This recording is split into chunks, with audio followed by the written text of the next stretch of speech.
Então, galera, como que estão as leituras aí? Estão conseguindo acompanhar a aula? Está sendo esclarecedor? Vocês estão gostando da explicação? Acompanhe com a leitura do material. Eu insisto nisso. Acompanhe com a leitura do material e com materiais acessórios. A apostila do teu cursinho, a apostila do teu colégio. Pega aí, dá uma olhada, vê o que de informação tem na tua apostila do Pro que não tinha no teu material lá, vice-versa. Complementa os teus estudos, pesquisa ao máximo. Você não vai se arrepender de ter mais informações. E, conselho, sempre, a partir desse ponto você já está em condições de tentar responder questões de Enem e vestibulares. Bom, Enem, né? Enem. Peguem lá os exercícios de John Locke que tem nas suas apostilas, no seu material escolar e tenta fazer. Eu tenho certeza que você já tem condições de acertar boa parte das questões. Então, essa aula está dividida internamente, é claro, né? Vamos falar de John Locke, a sua moral e a sua política. Então, a primeira parte tratar aqui da moral, a segunda parte da política aqui em John Locke, beleza? Vamos lá então. A moral. Locke não admite, naturalmente, ideias e princípios inatos, nem sequer no campo da moral. Pensa, pessoal, você já entendeu John Locke, quer ver? Você já viu, é óbvio, professor, que não dá. Por que não dá? Existe alguma coisa na mente que não tenha passado antes pelos sentidos? Em John Locke? Não. Portanto, princípios inatos aqui, esquece. Perfeito? Então, vamos lá. A sua moral, todavia, é muito mais intelectualista do que empirista. Galera, sublinha isso aqui na apostila. Você vai encontrar na sua apostila. Foi de lá que eu peguei esse material. Então, vai lá. É muito mais intelectualista do que empirista. A gente vai precisar entender isso bem. Mas veja, pois ele lhe reconhece o caráter de verdadeira ciência universal e necessária. Toda moral pretende, toda moral, excetuando alguns autores que transferem a responsabilidade moral para a decisão individual, né? Excetuando esses. Mas ainda esses vão admitir de alguma maneira que ela seja universal, mas, antes de tudo, que ela seja necessária. A moral, ela é necessária, tá? Ela é imprescindível para a vida em coletividade. E ela pretende ser universal. A lógica é universal. Mesmo que a responsabilidade seja individual ou o risco de errar numa decisão seja individual, a lógica de que o sujeito age por razão desse jeito, por ser um ser racional dessa outra maneira, está atribuindo ainda um caráter universal para a moral. Perfeito? Vamos lá. Porém, não basta ter construído uma moral em abstrato, mesmo que racional. Pense bem. Pensei, elaborei uma moral de como agir correto, como agir bem, como perfeito, pleno, funcional, admissível. Tá, mas e daí? E para a vida prática das pessoas, lembram a finalidade da filosofia? Ela deve ser moral, mas ele pensa uma filosofia que seja prática. Quem assistiu a primeira aula sobre o pensamento de John Locke vai ter percebido isso. Então vamos lá. É preciso torná-la eficaz, isto é, faz-se necessário que seja uma obrigação moral que se imponha à nossa vontade.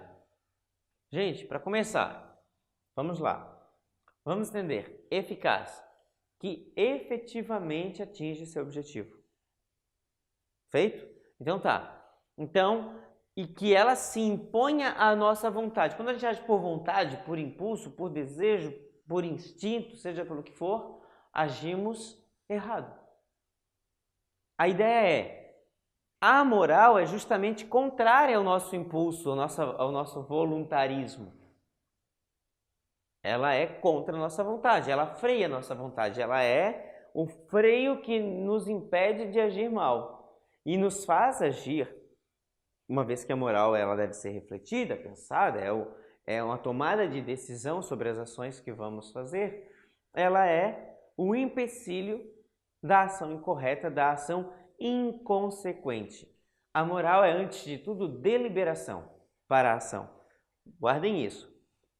Portanto, visto que é natural no homem a tendência para o próprio bem-estar, é natural que ele seja atingido pelas penas, pelas sanções, que precisamente lhe impedem tal realização.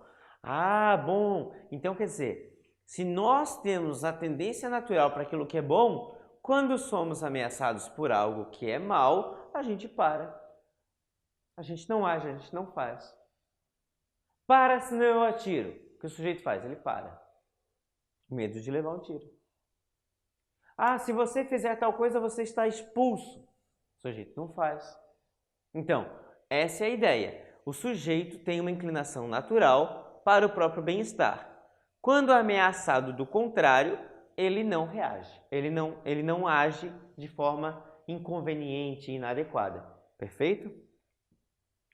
Como fica então a liberdade da vontade nesse pensamento? Resposta: não fica.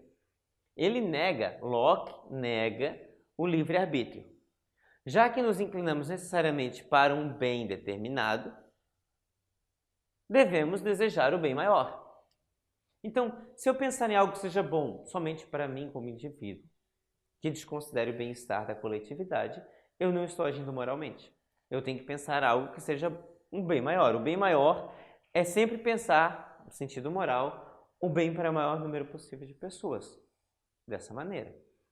Para dizer de modo simples, tá, gente? Vamos lá. Compreendido? Fácil, né, galera? Vamos lá. Então, vamos para a ideia de política. É um desdobramento. Segue a lógica do Locke. Vamos lá.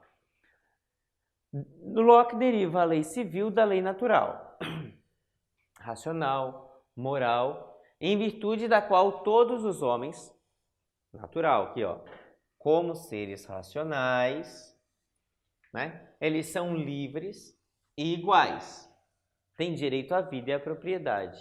Então, livres, direito à vida e à propriedade. Né? Se são todos seres racionais e livres, necessariamente iguais. Ops, desculpa, galera, vamos voltar aqui. Necessariamente iguais. Portanto, todos eles têm direito à vida e à propriedade. Então, vamos lá. De acordo com Locke, os homens não podem renunciar a esses direitos. Frisa isso. Não podem renunciar a esses direitos. Há uma diferença apresentada aqui em relação ao pensamento do Hobbes. Lembram que em Hobbes os sujeitos abrem mão do quê? Da liberdade de poder agir pela própria força lá e tal, e atribuem a um soberano o governo. Bom, aqui não pode ser assim. O Locke vai resolver esse problema de outra maneira. Então, assim, eles não podem renunciar a esses direitos sem renunciar à própria dignidade e à natureza humana. Ele deixa de ser humano, ele perde a sua dignidade se ele abrir mão desses direitos. Ah, professor, beleza, mas é uma outra configuração de regra política, de regra moral. Lembre-se, Locke é contratualista. Então haverá um contrato aqui. E haverá critérios para que ele aconteça, normas para que ele aconteça. E Locke é liberal. Vamos entender como isso vai funcionar. Aqui no sentido de não, porém, no sentido brutal e egoísta da inimizade universal. Somos livres, temos direito à vida, à propriedade privada, mas isso não nos dá o direito de uma inimizade total com todos, como dizia o Hobbes. Somos iguais, mas não estamos colocados numa situação de luta de todos contra todos. Ao menos o ponto de partida para o Locke não é esse. Mas em um sentido moral, em virtude do qual cada um sente o dever racional de respeitar nos outros a mesma personalidade que nele se encontra. Ah, eu percebo então que o outro, assim como eu, não gosta de algumas coisas. Eu percebo que algumas coisas não são boas para os outros quando ajo pensando só em mim, egoisticamente. Então a moral, aqui no Locke, está pensando em um bem coletivo. Perfeito? Essa é a lógica. A ideia da obrigação, o dever de escolher o bem maior. Perfeito. Então, assim como Hobbes, Locke admite a passagem do estado de natureza ao estado civilizado. Sai do estado de natureza para o estado civilizado. Perfeito. No primeiro, Hobbes, falta a certeza e a regularidade da defesa e da punição. Falta a regularidade, perfeito. Que existe no segundo graças à autoridade do superior. Ah, o superior é uma autoridade? Sim, é uma autoridade. Mas para ele ser uma autoridade, foi preciso anular a liberdade individual? Não, essa é a diferença. Perfeito? Então há um outro critério para o pacto social. Vamos lá. Entretanto, estipulando este contrato social, os indivíduos não renunciam a todos os direitos. Não renunciam a todos os direitos. Nenhum deles, na verdade.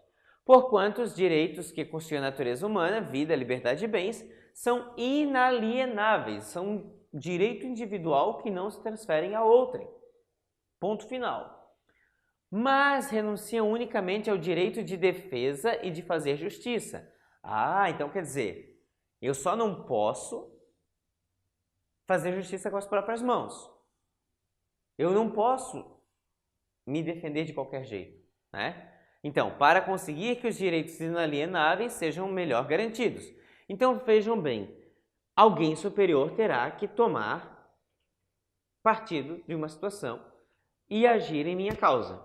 O Estado vai ter que ser a instância que vai poder punir os demais, e não eu. Perceberam isso? Então, não se faz justiça com as próprias mãos aqui. Não é a lei do mais forte. Essa é a ideia. Antes, pensem bem, se o Estado violasse esses direitos inalienáveis, os indivíduos teriam o direito e o dever de a ele resistir e de se revoltar contra o poder usurpador. Então, o Estado garante os direitos inalienáveis e o Estado garante a minha defesa e a minha segurança. A ideia de justiça, a minha justiça. Aquela justiça, né? Então, vamos lá. A doutrina política de Locke, contida no seu Tratado sobre o Governo Civil, é a expressão teórica do constitucionalismo liberal inglês, em contraste com a doutrina do absolutismo naturalista de Hobbes. Então, o que nós temos aqui? Uma teoria constitucional liberal, que é bem diferente do absolutismo natural provindo das ideias de Hobbes. Conseguiram perceber isso? Fácil? Espero que vocês estejam gostando da nossa caminhada com o John Locke e que vocês estejam compreendendo a teoria dele. Um grande abraço, bons estudos e até a próxima aula!